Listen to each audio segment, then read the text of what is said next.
I found my original one, so that one I made copies of my copy. So it's not really nice, but I'm hoping that it helped you. So don't just write abnormal. I don't want to see just the word abnormal. Hopefully you can write, well, you write abnormal because I can see clearly. But if you can see, can you please write, I don't see the P wave. That's it. Or you say, it looks like... this patient is dead, it's a flat line. Asystole. Or you can write, there's, if it's AFib, you write AFib. If it's VFib, write VFib. At least those two, I want you to train your eyes on those two. And then if there's any block or any missing waves, that will really help your team once you start working. At least know who is this?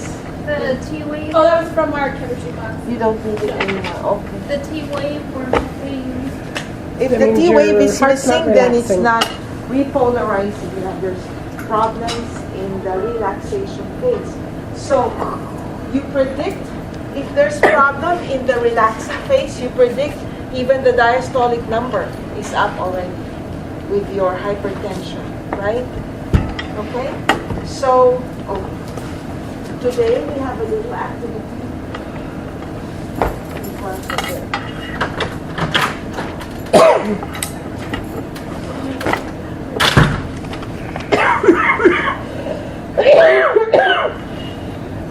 They have all kinds of games where you can learn the veins.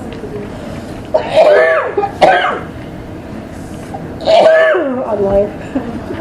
Next week, she You wants can match to the do veins. next week. It's on that purpose.com website. They'll give you like a body part. You choose that. They'll have a whole list of veins, and then you can like match the veins to the arteries, Don't or you have the a veins to lecture the test veins, on or the veins to Wednesday? the arteries. No, No? No test. because we haven't finished the, It's You not don't till have the a test on 3rd. Thursday? we're not here Thursday, Why are you not? Sorry, Wednesday? Not till the 3rd. because we haven't finished. Oh, it doesn't say in the schedule? No. The third. It says February 3rd. Oh. Ooh, don't scare me. I don't I need to pass this one. No, we're supposed to have a lab test today. Did but- we finish lecturing on the you're blood supposed to vessels? have a lab test this week. Oh, no. No, yeah, we haven't finished blood vessels yet. No. So your next lecture test will be February. the rest of the heart and blood vessels, okay? Are we gonna go over what's on the lab test so we can study? Lab test? Were you not here? There's Oh, no you lab must test have been until the not end. here. We're having one Oh cumulative yeah, lab I test. know this. It's Monday. I'll be quiet now. Okay, I forgot this one.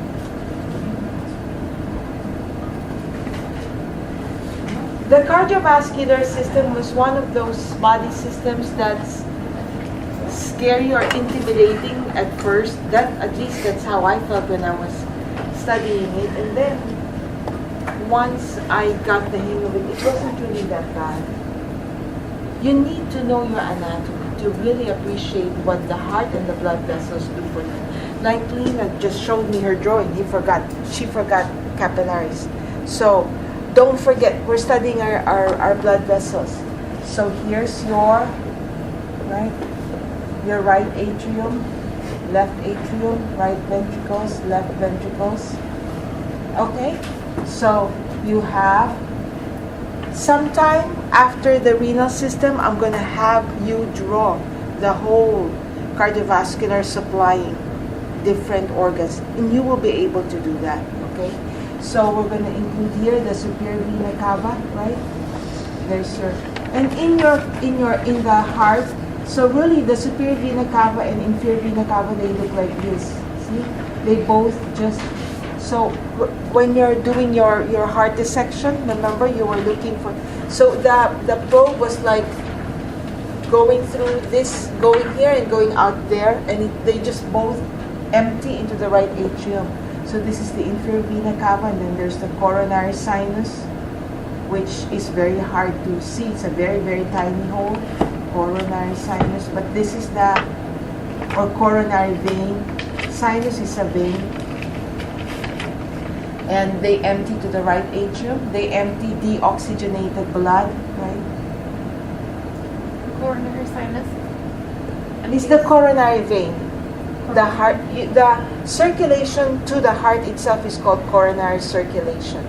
We know that the heart is also made up of cells that need to be nourished, and that's the coronary circulation. From the right atrium, so as the P wave is stimulating this, it eventually contracts. It opens your AV valve, the right AV valve and the left AV valve. Remember what happens here is also going on here. So the blood here goes down to the right ventricle.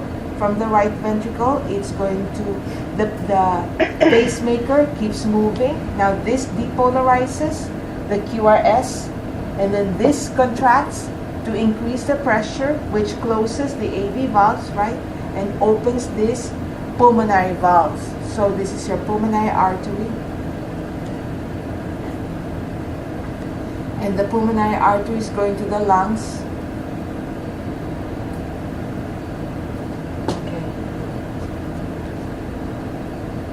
To pick up oxygen. So in the lungs, oh, look. So this is an artery. The next one, how does it pick up oxygen here? Capillaries, right? It empties. So it will, we have to include now our fine capillaries right here. So this is now capillary bed. Okay? And then this is your lungs. Are you following the picture? Does it make sense, everybody? So the heart is the only one that's backwards. The heart is It's taking deoxygenated blood via an artery That's and bringing right. it back via That's a vein. correct. Very good. So, in the test, I would ask you, arteries contain both oxygen and carbon dioxide. Yes, that's true. Veins contain both oxygen, yes. Okay? So, please remember, we're studying our blood vessels. Look at veins, right? Veins return to atria, atria to ventricles, ventricles to normal blood flow, right? Artery, capillary. It breaks down into capillaries in your lungs, right? Because the capillaries are your exchange, right? You forgot that in your drawing too, Nina? Okay? And so, the oxygen enters my capillaries, right? And then it finally collects and becomes your vein. Right? Arteries, capillaries, vein, pulmonary vein. So this pulmonary vein now is rich in oxygen. And this pulmonary vein is going to enter the left atrium. Right? So this is your pulmonary vein. I know my drawing is not that nice. And it's oxygenated blood, right? It's going to enter the left atrium. The P wave depolarizes this. You open it from left atrium to left ventricle. Okay? Then the QRS depolarizes this. You close that. This contracts, pushing the blood out to the aorta. This is my aorta. So in the aorta, the blood is oxygenated.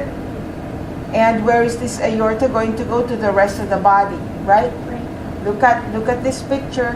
So I'm just going to going to the legs. I'm just going to go to the legs, right?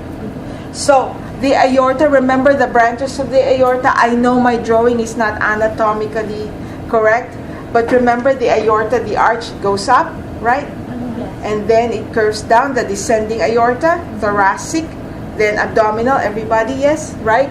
Then it's going to go down, down, down, down. Still aorta, still large artery. It's branching into capillaries. As it goes down, so you're branching into, let's say, gastric artery, splenic artery, okay? You have your mesenteric artery, okay? And then, let's say in the gastric artery, it will branch into capillaries, right? That's how it picks up the nutrients maybe in your stomach. Gastric is stomach, so let's say stomach. Are you following, everybody? Then from the capillaries of the stomach, you return, join the inferior vena cava. That's a vein, right? Do you follow my picture? Then I'm going to trace it to the legs. This will explain about thrombosis, okay? So I'm going to trace this to the legs. So goes down to the femoral artery. We know where the femoral is, right? Right here. And it can branch all the way down to the sciatic over here, okay? The anterior tibial. So let's just, because this is the common site of thrombosis, right? Over down here. So let's go down. Let's say it goes down to the tibia part, the tibial artery, right? It's still an artery. Then after artery, how will it nourish my muscles here? Capillaries. You follow?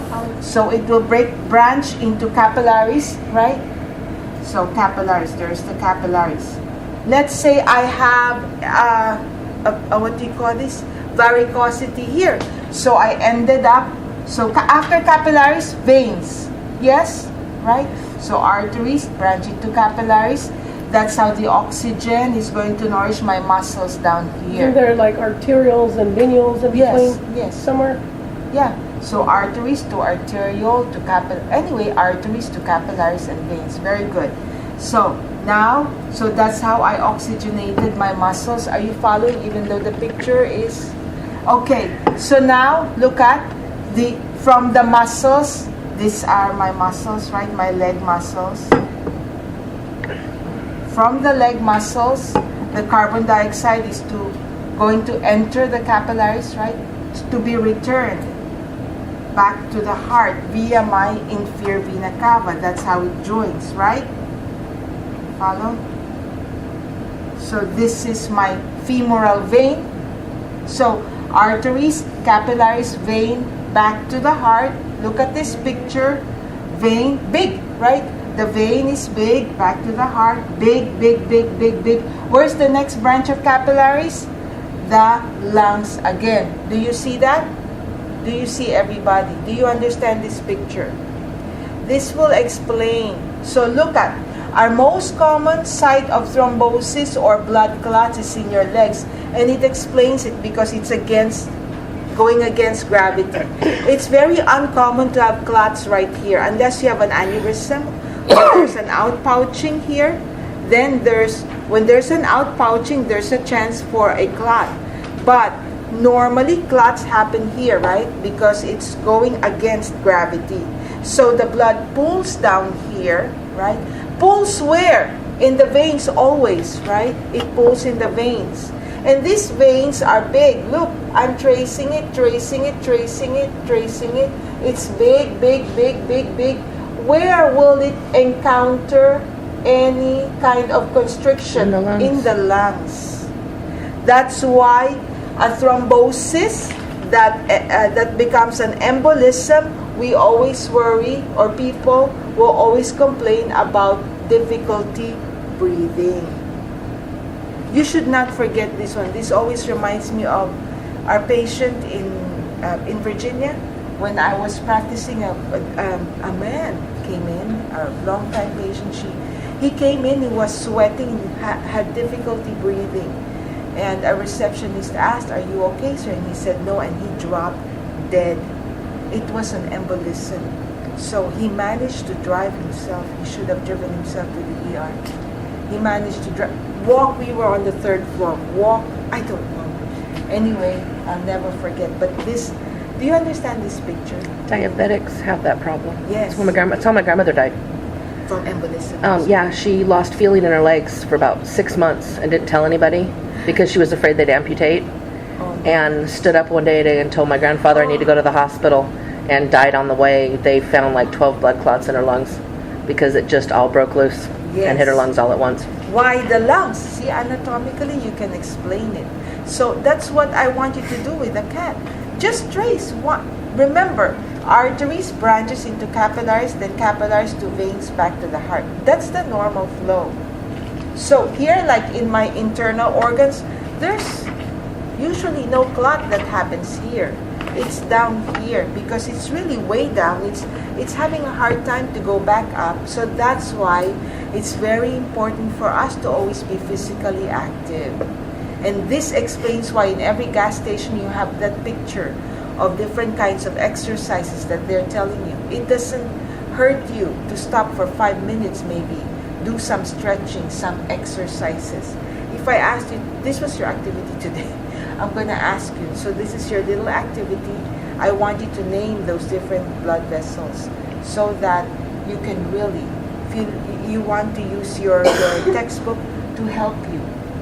Just always think, from the heart, it's artery, then it's capillary, then it's vein back to the heart, and then from the heart goes to the lungs. That's where your next set of it. There's always, you always think if there is a clot, it will plug where there is a small entry, and the small entry is always the capillaries. So you see, now it explains why a thrombosis always carries the risk of pulmonary. It's always pulmonary embolism, isn't it? They say pulmonary embolism, and that's why. So really, if you have old people, you want to make sure that they continuously are ambulatory. Like my mother, I want to make sure that she's always, I put the dishes way up, so at least she's forced to stretch. Any kind of stretching or any kind of activity, encourage it. I don't help her with her groceries. I want her to push the cart or whatever because I want her to be very mobile. Okay? Do you understand? Do you understand this picture? Even though it's ugly? You forgot your capillaries, right? That's the one thing you need to include in your drawing. So they go here with the lungs and they go here at the bottom. Correct. And So then, at the lungs, there's capillaries. At the and bottom, then they go in every body system, there's At the always legs. capillaries. Yeah, going to your muscles, the going arms to your and the stomach, stomach. everywhere. Very good. Okay, and you understand why thrombosis generally always happens down here, right? Because gravity. Okay, this one we usually always use, right? Say hello or whatever you do, you use it to eat. It's always being used. This one, even with the computer, you're using it. You're sitting down all day. Okay? So, it's not only truck drivers that are at risk. We all are. Okay. So, we're going to finish our...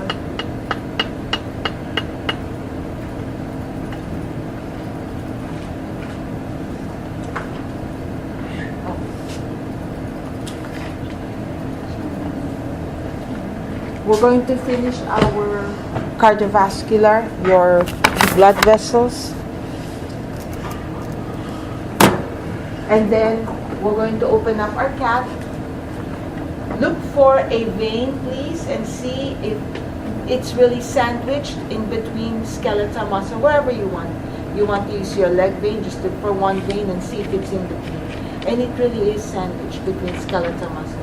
You can use this one, whatever you want. But I prefer you look for the vein right here because that's what's in your picture, right?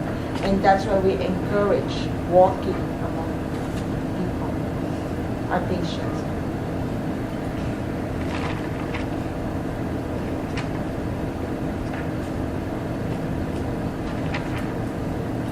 So that's why if you have AFib, you know the people on AFib, they have the risk of developing clots.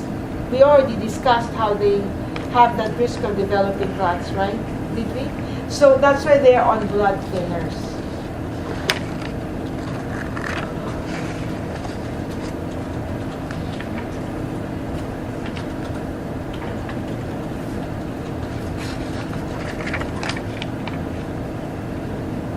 Chapter 19.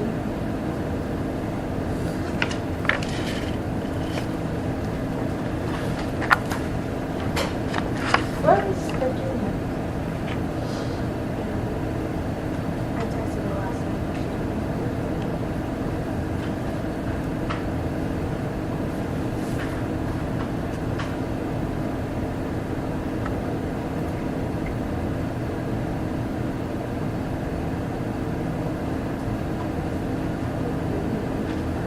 So the main function of the cardiovascular system, the reason why we have that cardiovascular system, do you agree, is so eventually so that our body is nourished. We need to get the nutrients that we just ingested.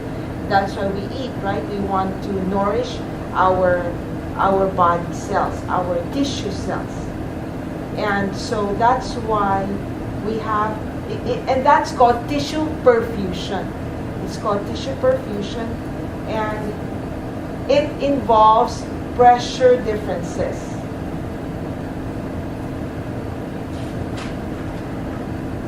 First of all, where does perfusion happen? It happens in your capillaries. And you have different types of capillaries. You don't have to worry about these different names of, is it too dark? Yeah. Yes? You don't have to worry about the names. Don't worry about this one. The reason why I want to show this is so that you understand that capillaries are just one cell layer thick. They don't have smooth muscle. They don't have connect. It's just one cell layer. The layers are called tunica. So the inner layer, tunica intima. The middle layer, tunica media. The outer layer, tunica externa. You can just write inner, middle, outer. The inner, obviously, is epithelium, right? The middle is the muscle layer, and the outer layer is the connective tissue. So look at capillaries. It's just the inner layer, and it's just epithelium. It's actually just simple squamous epithelium, the flattest type of epithelium, simple squamous epithelium. And look at, capillaries have pores. See? And look at you have different types of pores. Sometimes they have spaces in between the cells. You don't see that in arteries or veins. Look here, even the cell itself, they have pores within the cell membrane. Here, combined pores plus spaces in between. That's how your hormones are able to leave, right? Or just think your liver. The liver receives the blood, and the liver is supposed to make your different proteins. How does it dump it back into the blood? It must have these kinds of openings. Do you find these kinds of openings in your arteries? No. Even the smallest arteries? No. The arterioles. You find them in veins? No. Only capillaries. Now the question is, yes, I know they have openings. How do substances move in and out? You remember that your nutrients, they don't have legs. They don't have hands. Like glucose, I don't ever see glucose with hands or feet, that it can jump from one place to the next. Does it make sense, right? It must be pressure driven. The movement of substances into and out your body tissues must require pressure differences, right? So when you look at this one now, you're going to imagine this to have pores, to have openings. But like I said, let's say the glucose, the vitamins, the hormones, they're not amoeboid. So what will move them from here? So you know that you call this intravascular environment, or inside the blood vessel, right? Intravascular. And here in your tissue cells, let's say this is my leg muscles or whatever, my skin cells, this is called interstitial space or tissue space. Okay? That's the space within the Outside of your blood. Your interstitial space is your tissues, your body tissues, your muscles, your whatever. Okay? So, this, what's flowing here, you call it blood. Right? That's what I call blood. And I just want to review, blood is made up of plasma, remember? Mm-hmm. The plasma and your formed elements or your cells. Okay? The cells are your red blood cells, your white blood cells, and your platelets.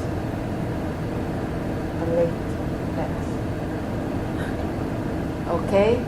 And then the plasma, you remember the composition of plasma? It's mainly water.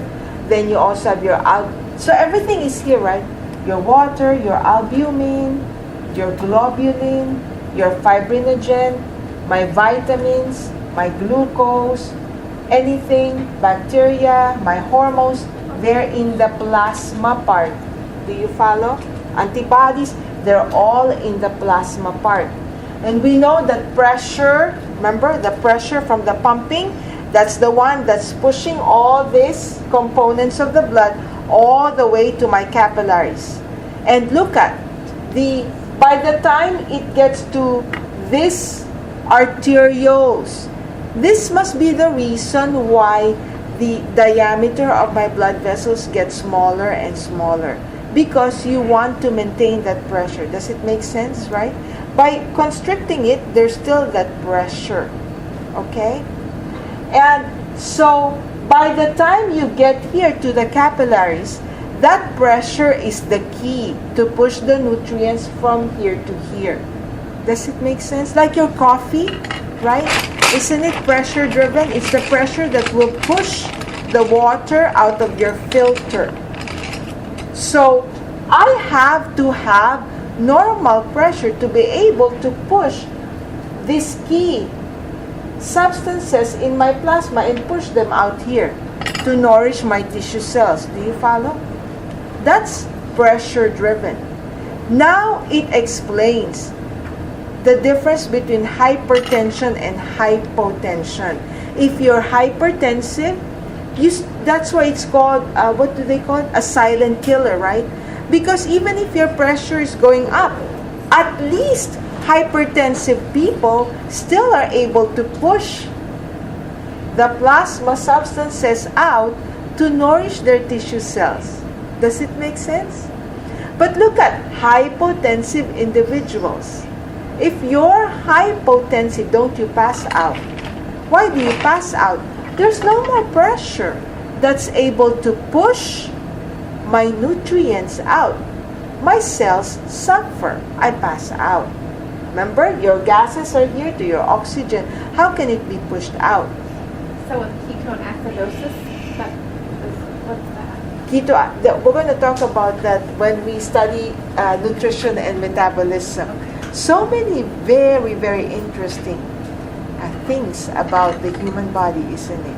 But do you understand the difference between hypertension and hypotension? So hypotension, your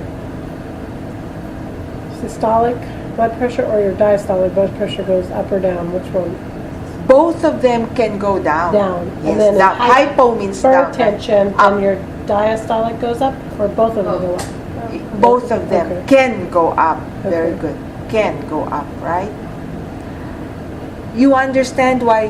Which one then is more dangerous? Hyper or hypo? Hypo. Very good. Hypo, right? We agree? Hypo is more dangerous. In fact, the symptoms, you feel it right away. But hyper, no problem still, because the goal, again, what's the goal of my cardiovascular? Tissue perfusion, to nourish. And when you're hypertensive, you're still able to nourish your tissue cells. It's just your blood pressure is high. That's the goal, to nourish it. You're still able to do that. But with hypotensive people, they're not able to do that. There's not enough pressure to push whatever is in here, push it out. Again, because these substances have no legs. They cannot move from your intravascular to your tissue space. They have to be pushed out. What pushes them out is pressure. That's why we want to look at these different pressure values. So this picture right here. Okay? So this is a capillary, and there's two ends to the capillary. This is the arterial end, and this is the venous end of the capillary, right? So there's my heart, the cardiovascular system, right? The goes heart, then from the ventricle you have the artery, becomes smaller. Then this is the capillary. Then this is the vein. It goes back to the heart right here, to into the atrium. Okay? So, we know that normal pressure, 120/80, let's say. By the time you get to your tissues, look at. So, there's a few terms I want you to know. Hydrostatic pressure.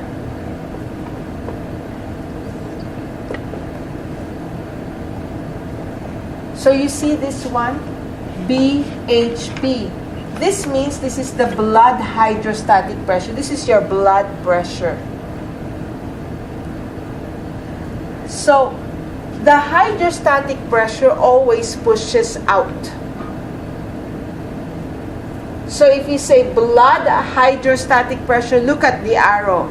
Because I used to say, I don't know if I'll change my style, but in the past, I'll have a drawing like this, and I'll say, please write down blood hydrostatic pressure where you're supposed to write it. So you're supposed to write this BHP inside, and I'll say, use arrows to point to the direction of that blood hydrostatic pressure.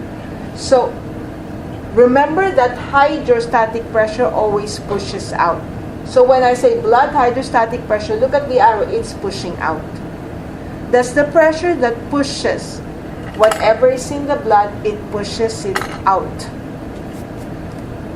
And look at this picture. There's also interstitial fluid hydrostatic pressure. So this is the pressure that's in my tissues.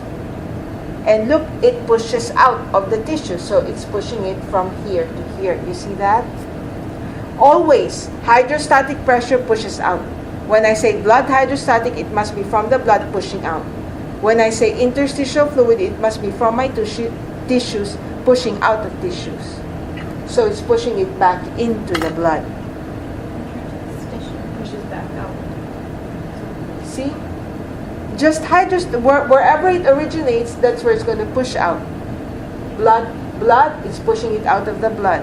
Interstitial fluid is pushing it out of the tissues back into the blood. Then there's another type of pressure, osmotic pressure or oncotic pressure. Some books say osmotic, some books say oncotic pressure. This is the pressure that sucks in. This osmotic pressure, I prefer the word osmotic, whatever will work for you. This is because of the proteins they suck in. You remember your albumin? What's the function of albumin? For blood pressure. So, when you say blood colloid is the albumin. Blood colloid osmotic pressure, look at, it's sucking it back into the blood vessel. That's the albumin. And if I say interstitial fluid osmotic pressure, look at, so this must be the proteins that's in the interstitial fluid, and it's sucking it there. Do you understand? The albumin goes in. So, let's look at this blood pressure. The blood pressure is called blood hydrostatic pressure. It's pushing it out. When you say interstitial fluid hydrostatic pressure, it's the pressure right here pushing into the blood vessel. Now we look at osmotic pressure.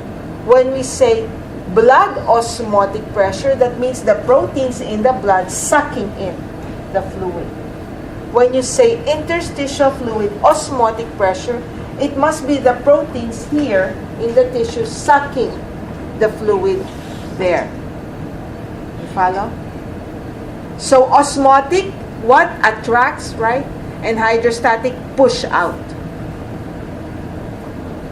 You just need to use arrows so that you're not confused. So the blood colloid and the interstitial fluid OP are proteins going both ways? Proteins, yes. One's going to the tissues, one's going to the Yes. blood. When you say interstitial fluid osmotic pressure, this refers to the proteins here going in push, and out. attracting the water. And the other here. one is just the blood going in and out. Yes. The blood hydrotic is blood going to the Hydrostatic. tissues, and then the other one's coming from the tissues to the blood. Okay.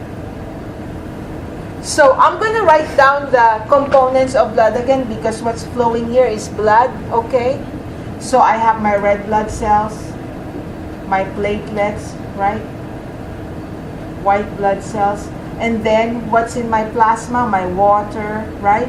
My albumin, globulin, fibrinogen. I have my gases here, oxygen, carbon dioxide, my nutrients, hormones, my vitamins, medicines, what else? Maybe germs, bacteria. What else? Whatever is in here, right? Maybe toxic substances, okay?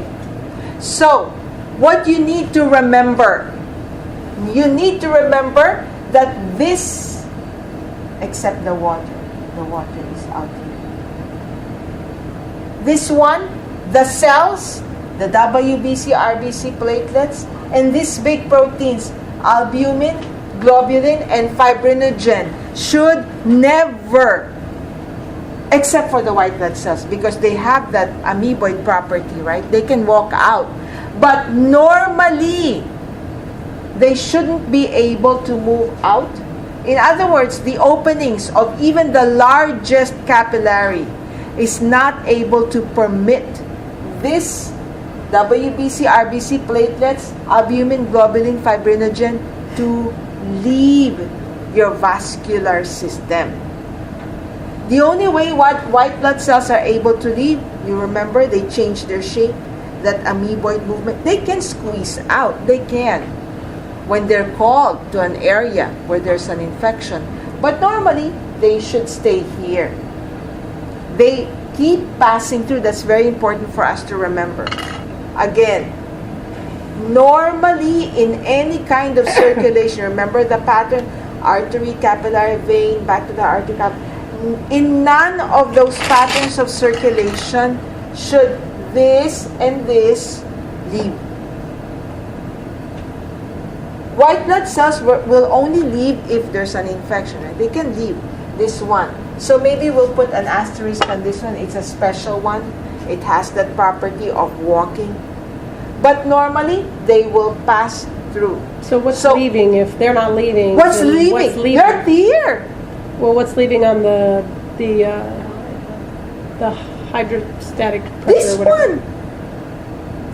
My water, my nutrients, my vitamins, my electrolytes, my medicine. Why is there an arrow pointing to the tissues then, if there's no, on that first part, the interstitial fluid and the... That's what's being pushed out. I just included this. What do you mean arrow? Well, see, you said that there's stuff leaving the... Yes, hydrostatic pressure. There's I know. Stuff going This to the is what's tissues. being What's pushed going out. to the tissues? This is what's being pushed out. Okay. This was not included in your picture. I just wrote this. Oh, okay. I see your confusion. I just wrote this. I guess I should have put this here, huh? Now you understand? I'm gonna. So what's being pushed out by this blood hydrostatic pressure? What's leaving? What's able to leave? My oxygen, my gases, right? Okay. My water, my vitamins, hormones, etc., etc. What passes through? Normally, my RBC, right? White blood cells, with an asterisk on white blood cells, yes? Platelets, Can you just put nourishment and then what stays? albumin, globulin, fibrinogen. Oh, okay. And then the only thing is the proteins on the other, for the osmotic pressure. Very good. It's just the protein here, this albumin is the key. Okay? This is the key. Look at.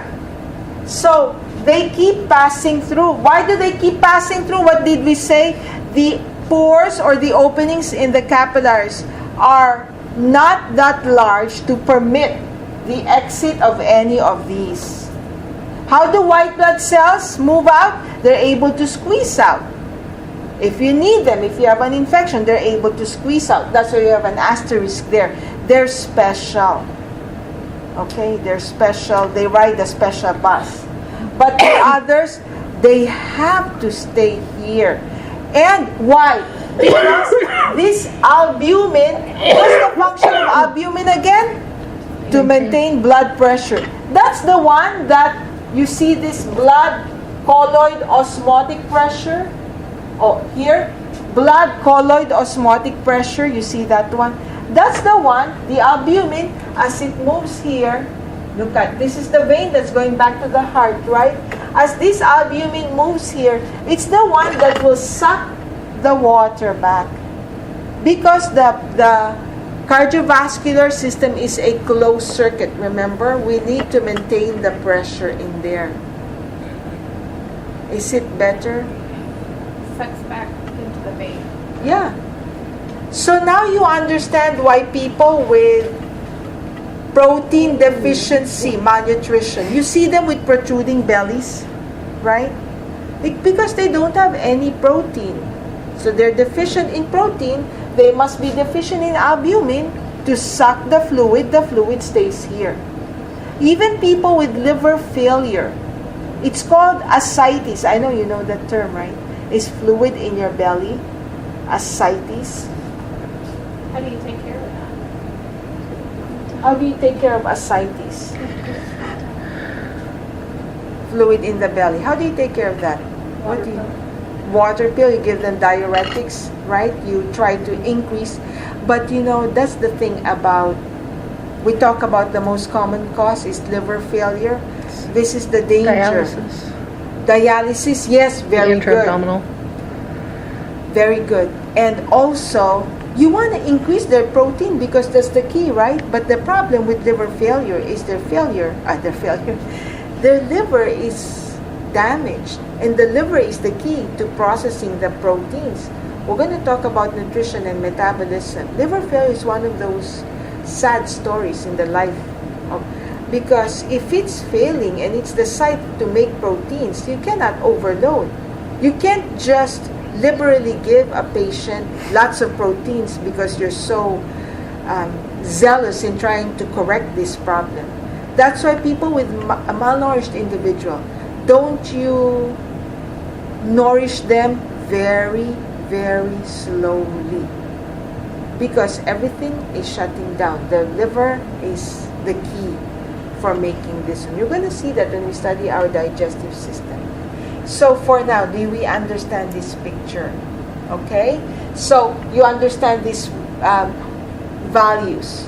In the past, I used to give values, blood hydrostatic pressure, interstitial fluid, all of these values. And I ask you to compute. Compute for the, it's called net filtration pressure.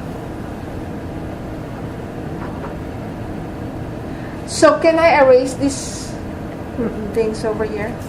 Let's look at how they came up with this value. Look at this one. So here, the blood hydrostatic, the net filtration pressure, do you agree? The blood hydrostatic pressure plus the interstitial fluid osmotic pressure, they're both moving the fluid out. So look at the interstitial fluid osmotic pressure are the proteins here, right? That's sucking the fluid out here. So the direction of flow is both out. So that's why the net filtration pressure is this 1 plus 1. 35 plus 1. You understand this? Minus, look at, minus the ones opposing it. So the blood colloid osmotic pressure is opposing the exit of the fluid, right? So this one plus the interstitial fluid hydrostatic pressure, which is generally 0. So you come up with a net filtration pressure of 10. I usually put whatever numbers I want, just so I know that you know how to compute. So this is a positive number. My next question will always be, where will this be normal, in the arterial end or the venous end? If it's positive, that is normal in the arterial end.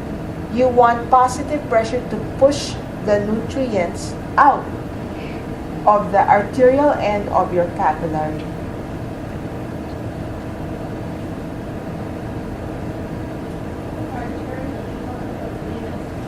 Yeah. Venus end would be the negative. Correct. So, once I have pushed my nutrients out, now I have pressure to push the nutrients. I was able to push my gases, my glucose, vitamins, water, etc., etc. In the meantime, what keeps moving? What keeps moving? Your RBC, right? Your white blood cells, your platelets, your albumin, globulin, fibrinogen. They keep moving. They are locked in your cardiovascular system. You need to write down in your notes, nowhere in any part of the body, nowhere should this albumin, these key ingredients, globulin, fibrinogen, RBC, platelets, white blood cells with an asterisk on the white blood cells, nowhere in the body should they be able to escape the capillary system. But we put asterisk on the white blood cells. We understand why, right? They're able to move out by they will change in shape to be able to be squeezed out. But normally they should be here. Especially this one. Right? If you have proteins in your PP, that's a sign of renal failure. That means that the capillaries in your kidneys are damaged. They have a break. That's one of the things that or will you're happen. eating lots and lots of protein. Yes, or most commonly hypertension. Does it make sense? Don't you think so? Just think, if the pressure, why do we worry about hypertension? If I said with hypertension, you're still able to nourish your body system, why do we have to worry about hypertension? Don't you think that if the pressure gets too high, that may break your capillaries? Don't you think so? It will break it to the point where this all of a sudden will spill. And that's how they end up being present in your urine. They shouldn't be. That means the capillary system in my kidneys have been broken. It's broken wide open. What breaks them wide open? It must be pressure. Does it make sense? You understand? Causes nosebleeds. So the net filtration should be negative on the venous end. That's very So good. it's going out. Does that make sense? No, it's Or- going in. Or in, out, whatever, going back the other direction. Yes, that's right. Otherwise, if it's So- positive, then it's not going where it's supposed to go. It still stays here. Staying there. Okay. So we compute here. By the time the blood reaches your venous end, we compute for net filtration pressure. So here the blood hydrostatic pressure goes down. Of course the pressure goes down, right? Because I pushed out the main volume here, which is water. I pushed it out. So the pressure goes down. Plus the interstitial interstitial fluid osmotic pressure of 1 minus. Now the blood colloid osmotic pressure is high, right? See? It doesn't change. But comparatively speaking, see, it becomes high now. The proteins stay here. So 26 plus 0, so you have a net pressure of minus 9. So a negative pressure is normal in the venous end. That's how you suck the fluid back in. That's how you keep them inside your cardiovascular circulation. You have to bring them back inside. Because why? It's a closed circuit. And your cardiovascular system is pressure driven. High resistance would increase. High resistance where? If there's high resistance, like right here, Yeah. if you have high blood pressure, if you have high blood pressure, I'm predicting that may even break this even wider. So that decreases. The pressure is very high. Won't that even poke holes in your hose, right, eventually? So first it will thin out the wall here and then it may burst it open. So that's how the proteins here end up being here. And that's what happens with alcoholics or with renal failure. It just spills in your urine, it spills in your body tissues, and along with that one, you start having that typical fluid in your belly. You know that there's already damage here in your capillaries. You understand this computation? If I ask you to compute, do you understand the significance of this one though? Why we're studying it? See, just looking at it, looking at the picture, now it explains why your patients should be very religiously taking their blood pressure pills. Because this capillary is very fine, it's just one cell layer thick, and you already begin with a very porous capillary. That's your starting. It already has holes. And if there's too much pressure, you're going to push those holes even wider open. And if they become wider open, all of a sudden, your precious albumin, right, will spill here. How are you going to return the fluid back there? No way. Okay? I have a question. Yes. On our worksheet, it talks about colloid osmotic pressure. That's the one. This one, colloid osmotic pressure. What number is that? It's the same formula. What? There's a page in the book. Yeah. Yeah, Page see, 219 shows you how to. Interstitial fluid colloid osmotic pressure is this one. Interstitial fluid. So Okay. they just they just added an extra the word. letter C, the colloid, to I guess to remind us that it refers to the proteins. Okay. So that would be a -7? Is that what? Huh? I don't know the value. What is the value? It's You have to compute. So hydrostatic pressure is 30. The interstitial let's fluid compute hydrostatic. that one. So what does it say? The blood pressure, Yeah, the capillary hydrostatic pressure is 30. 30. The interstitial fluid hydrostatic pressure is 0. Capillary colloid osmotic pressure is 25. And interstitial fluid colloid osmotic pressure is 2. Okay, so the blood hydrostatic pressure is going out, right? Yep. And then this one, opposite, the blood colloid osmotic pressure, this one, interstitial fluid colloid osmotic pressure out. So 30 plus 2, right, minus 25 plus 0 is positive 7, right? Yeah. It's positive It's 7, which should be normal in the Arterial. arterial end. Very good. Don't forget to write or to write negative or positive so you don't make a mistake.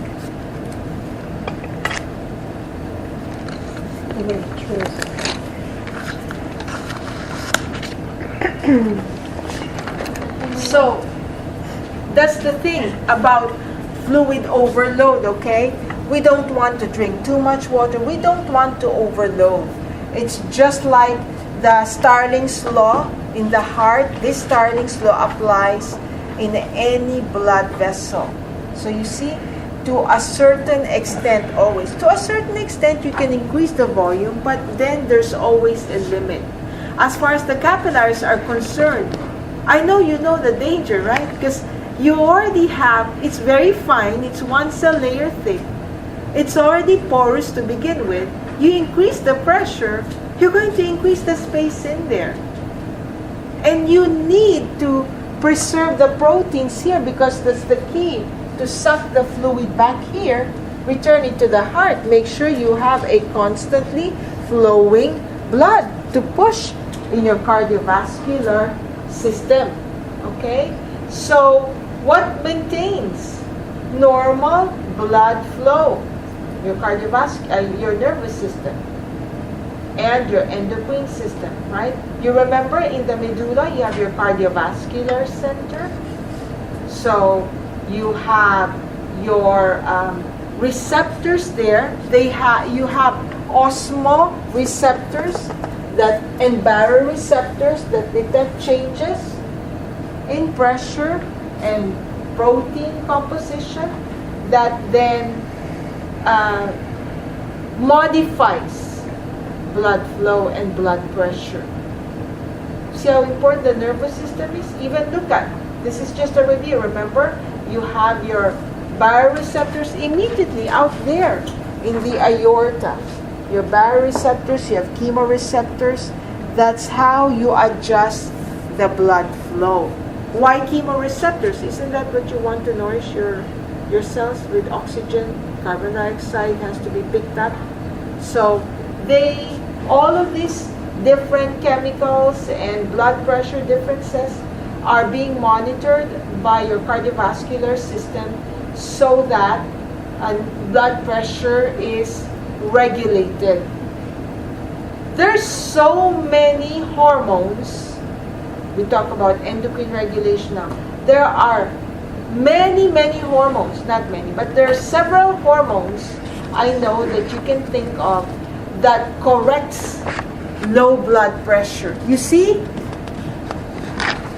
Because between hypotension and hypertension is more life-threatening.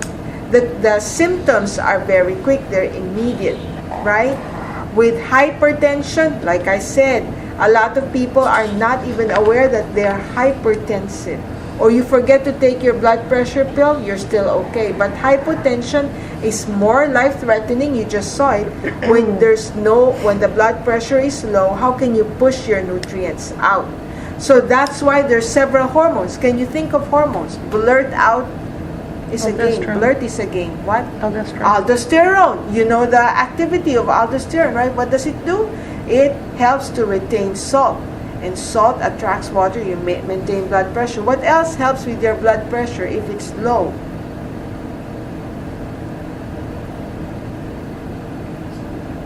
I thought there's several hormones. There's Angiotensin. Angiotensin? Yes, that's another hormone. We're going to talk about that in more detail when we study your renal system. It promotes vasoconstriction. So if your blood pressure is low, vasoconstriction, that will help bring up blood pressure. What else? I'm thinking antidiuretic hormone. Doesn't it help, right? So antidiuretic promotes conservation of water. That helps in bringing back the blood pressure. Your adrenaline, norepinephrine, they promote vasoconstriction. There's a problem. For hypertension, there's only one. Atrial natriuretic peptide. And I always remember this one student of mine. She said, maybe because God didn't design us to become hypertensive. And she also said, maybe because God didn't design us to become stressed out. So there's only one, that atrial natriuretic peptide. That's for hypertension? For hypertension. That helps us. Can we spell that? So let's look at this one. Atrial.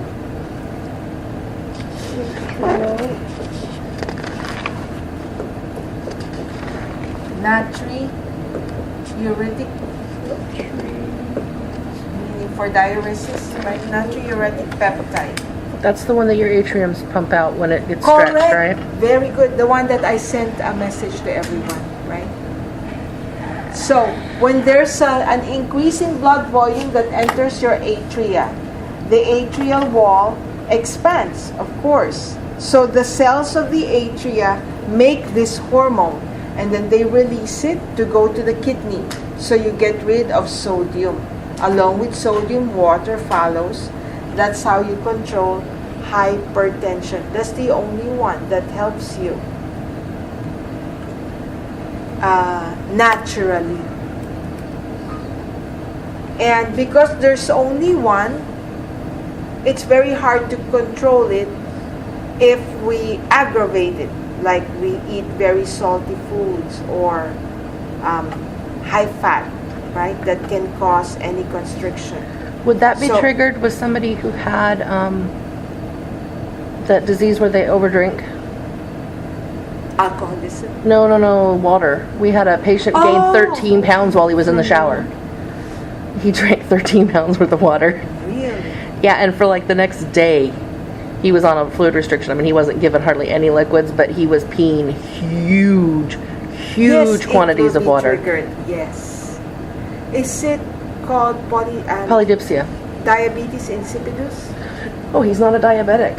No, it's not. It's not It's just called diabetes Is that insipidus. might be? They just called it polydipsia, Yeah, polydipsia, but it must be. Diabetes insipidus is totally different from diabetes mellitus, and I think the word diabetes just means pee-pee. I'm thinking, I don't. but he might. I have to look at his chart again, but I don't think that's a diagnosis. It's a Oh. psychological thing with him. Oh, wow. But that is. Yeah, it was what's going 13 on. pounds from the time he got like an hour before he got out of the shower, like an hour after he got out of the shower, it was 13 pounds. That's dangerous. It was crazy. That's why when you want to lose weight, don't you? I remember my husband in the army. Before he weighs in, he drinks all of those diuretics, so lose however many The water pounds. weight. Yeah. Do you understand this atrial natriuretic peptide? Only one hormone. So that's why hypertensives, you have to give them medications. Help them with their high blood pressure because we only have one drug. One natural defense against hypertension, which is just this one. Okay? So that ends our study of the cardiovascular system. Do you have, is it Confucius? Do you have any questions so far? So look at this picture. Please look at this picture. Always look at arteries. See, that's the artery. Capillary. Go to the legs. Capillary. Then veins. Back to the heart. Look at big vein. Then go to the right atrium, right ventricle. Go to the lungs. That's where the next set of capillaries comes. So from big, if you have a thrombosis here, no problem. Big diameter. No danger of encountering an area of constriction until it gets to the lungs. That's the first. That's why we worry always about pulmonary embolism. That's why it's always called pulmonary embolism. Okay? So let's have a break for 5 minutes.